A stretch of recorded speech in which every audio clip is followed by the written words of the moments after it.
नमस्कार, heart talk Bharat देख रहे हैं आप। मैं हूं दिवाकर विक्रम सिंह। नेपाल को सुलगाया था उन लोगों ने जो वहां के नागरिक थे। विशेष करके ये 24 घंटे से अधिक की क्रांति ने नेपाल में पूरी की पूरी सत्ता ही बदल दी। हालांकि नेपाल में सत्ता कौन संभालेगा फिलहाल ये स्पष्ट नहीं है, क्योंकि सेना की देखरेख में धराशायी सरकार के बाद नेपाल के लोग अराजकता से लोकतंत्र की स्थिति में जाने की कवायद में जुटे हैं। मैं लोकतंत्र की बात कर रहा हूं, उस लोकतंत्र की जिसकी 24 घंटे से अधिक समय पर या ज़्यादा समय तक नेपाल के लोगों ने उसकी धज्जियां उड़ा दी। और लोग कौन थे? अक्सर आपने वो नाम नहीं सुना होगा, लेकिन हाँ, नवयुवकों के बीच में ये नाम बहुत प्रचलित है और इसके कॉन्सेप्ट और इसके मतलब को वो समझते हैं और अपने ही अंदाज में उसे समझाने की कोशिश करते हैं। जेन जी, आपने शब्द सुना होगा, GEN, जेन, ZZ, जेन जी। ये वो लोग थे जो नेपाल की सड़कों पर उतरे और प्रधानमंत्री समेत पूरी कैबिनेट को भागना पड़ा। नेपाल के प्रमुख भवन, जहां से सरकार और सरकार के द्वारा नियुक्त लोग, यहां तक कि सुप्रीम कोर्ट, वो सब एक तरीके से स्वाहा कर दिए गए। आपको लग रहा होगा ये जेन जी नेपाल को बदलने के प्रति इतना ज़्यादा आक्रामक क्यों हुए, और क्या ये चाहते थे कि सचमुच में नेपाल को बदल दिया जाए? और क्या यही एक कारण था कि वहाँ पर इंटरनेट के, या आप कह सकते हैं कि सोशल मीडिया पर, सॉरी मैं इंटरनेट शब्द का इस्तेमाल कर रहा हूँ, सोशल मीडिया पर बैन लगा दिया गया और इसलिए नवयुवक भड़क गए और उसके बाद नेपाल में एक क्रांति कर डाले? बहरहाल ये एक अलग मुद्दा है। मैं इस पर एक अलग वीडियो बनाऊंगा कि वास्तव में नेपाल की वस्तुस्थिति अब है क्या। वस्तुस्थिति एक लाइन में मैं बता दूं कि नेपाल में शांति है, लेकिन बेहद तनावपूर्ण स्थिति है और सेना अस्थायी तौर पर एक सरकार के रूप में काम कर रही है। न वहां पर कोई चुना हुआ प्रधानमंत्री है, न ही कोई और। पुलिस प्रशासन भी पूरी तरीके से खत्म हो चुका है। सेना की देखरेख में और सेना के आदेशात्मक अनुरोध के बाद जेन जी अपने घरों को लौटे। लेकिन एक बहुत बड़ी घटना हुई। घरों को लौटने के बाद वही जेन जी फिर सड़कों पर उतरे और इस बार जो गंदगी उन्होंने 24 घंटे से अधिक समय तक वहां के सड़कों पर तबाही और बर्बादी के रूप में प्रस्तुत की थी, उनको साफ करने का भी काम किया। मतलब सड़कों पर झाड़ू लगा रहे हैं वही जेन जी। अब बार बार मैं जेन जी कह रहा हूं तो जेन जी का मतलब भी मैं समझाने की आपको कोशिश करूंगा, और इसलिए कि मैं जेन जी के स्तर से ऊपर हूं जो मैं आपसे बात कर रहा हूं, क्योंकि जेन जी की कैटेगरी में मैं नहीं आता। अगर मैं 50 साल की उम्र को प्राप्त कर चुका हूं तो कोई जेन जी कहेगा कि आप हमारे अनुसार नहीं सोचते। अब आप सोच रहे होंगे कि जेन जी सोचता कैसे, तो समझ लीजिए। मुझे एक स्टूडेंट ने बताया जो पॉलिटिकल साइंस का स्टूडेंट है, और एक वो लड़की है, उसने हमको बताया कि जेन जी का वास्तविक मतलब क्या है। क्योंकि सामान्य तौर पर जेन जी सब बताते हैं, लेकिन उसने बताया कि 1999 या आप कह लें कि 1995 के बाद, या यूं कह सकते हैं कि 90 के दशक के बाद, और विशेष करके आधा दशक बीत जाने के बाद, अर्थात 1995 के बाद से जो लोग पैदा हुए उनकी सोच जेन जी कैटेगरी में आती है। और उनकी सोच में उदारता और साथ ही साथ लोकतंत्र और समानता, ये 3 बातें हैं। लिबरलिज्म और उसके साथ साथ लोकतंत्र, और लोकतंत्र के साथ साथ समानता, इक्वलिटी। वहां पर राष्ट्रवाद जैसी चीज अगर एक दायरे या सीमा में बधी है तो जेन जी उसको नहीं मानते।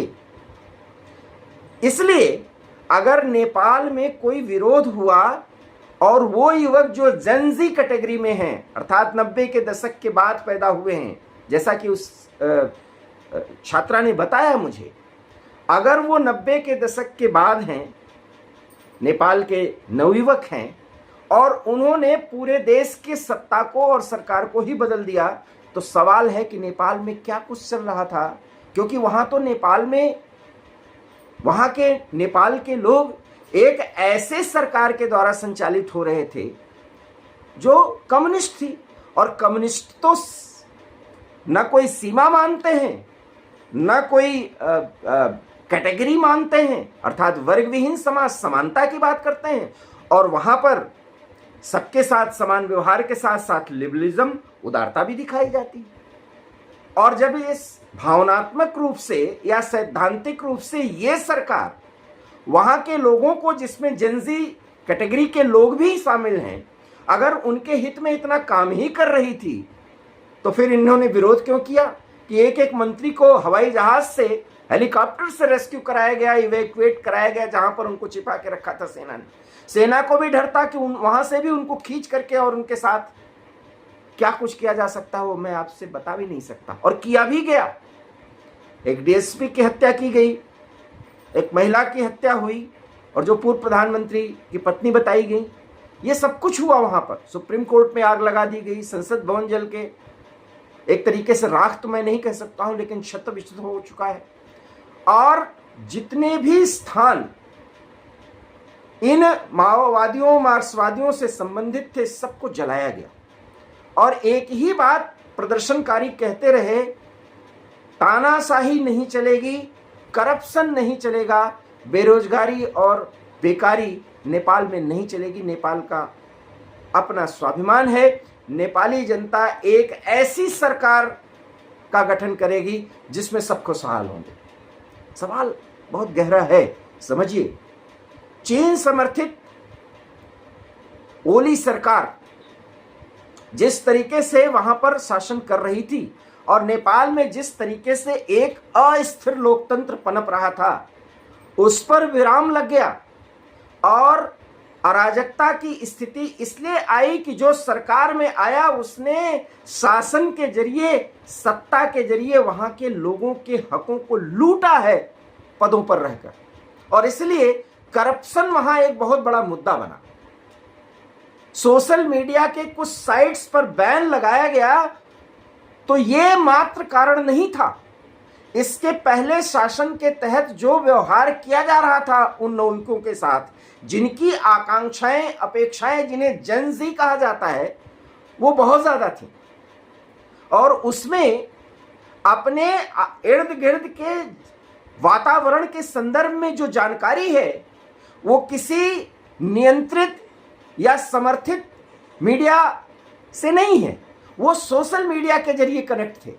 और इसलिए जब जेनजी सड़कों पर उतरे, तो समझिए जो उनके अंदर का अनरेस्ट था, जो उबाल था, वो बहुत ज्यादा था। और कुछ ही समय के आग्रह और अनुरोध पर, आह्वान पर वो सब सड़कों पर उतर आए, और उसके बाद उन्होंने फैसला लिया कि जो सरकार चीन के इशारे पर नेपालियों के स्वाभिमान के साथ खेल रही है, अब उसको नहीं रहने देना।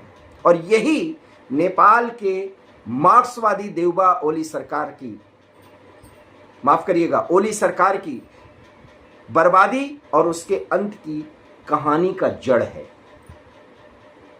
और ये इतना बड़ा जड़ है कि केपी शर्मा ओली समझ ही नहीं पाए कि वो एक्शन क्या करें, रिएक्शन क्या करें, और इस पूरे उबाल को मैनेज कैसे करें, पूरे प्रदर्शन को मैनेज कैसे करें। मैनेज करते तो तब जब वहां सड़कों पर उतरे लोगों के नुमाइंदे या उनको लीड करने वाले लोग केपी शर्मा ओली से, एक प्रधानमंत्री से, वो बात करने को तैयार होते, क्योंकि उनका भरोसा ही कम्युनिस्ट प्रशासित सरकार से उठ चुका था।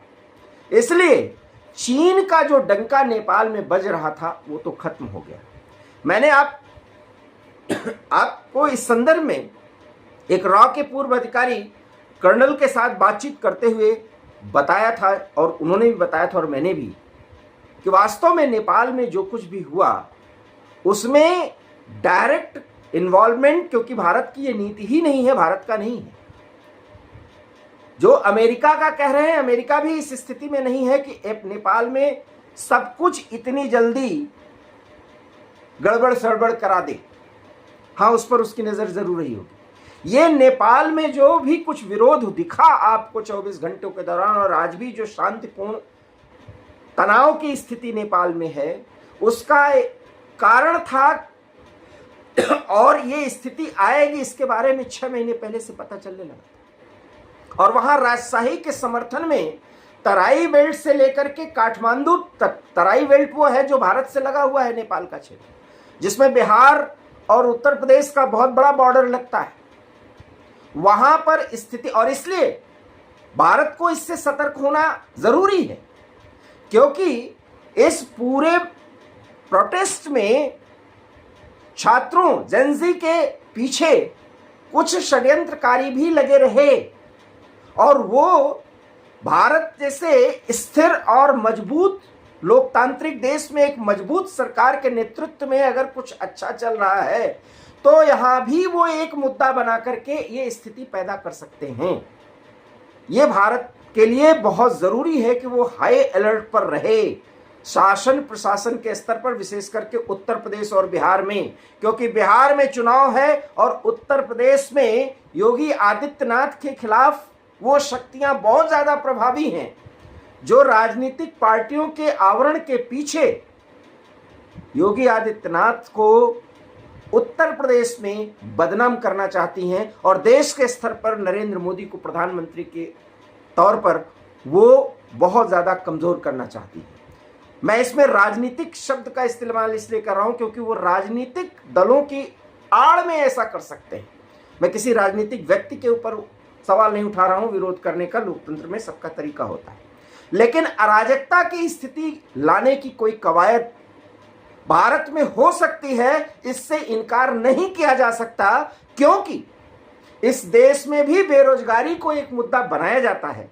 उसमें यूथ नहीं बल्कि जेन जी, मतलब जनरेशन जेड, और ये जनरेशन जेड किस तरीके से और किन मुद्दों के साथ शासन प्रशासन के विरोध में उतर जाए, ये आप कह नहीं सकते। और इसलिए नेपाल में जो कुछ भी हुआ उसको भारत के संदर्भों में और भारत के संबंध में समझना बहुत जरूरी है। सवाल यह है कि इससे चीन की दाल अब नेपाल में नहीं गलेगी, इससे हमें खुश नहीं होना है, या अमेरिका ने नेपाल सरकार की चीन परस्ती में टांग भिड़ा करके वहां पर सरकार को अपदस्थ करवा दिया, ये सब आंशिक व्याख्याएं हैं। सवाल तो यह है कि भारत का पड़ोसी नेपाल भारत के साथ वो रोटी बेटी के संबंध को जो दशकों से चला आ रहा है उसे सामान्य कर ले।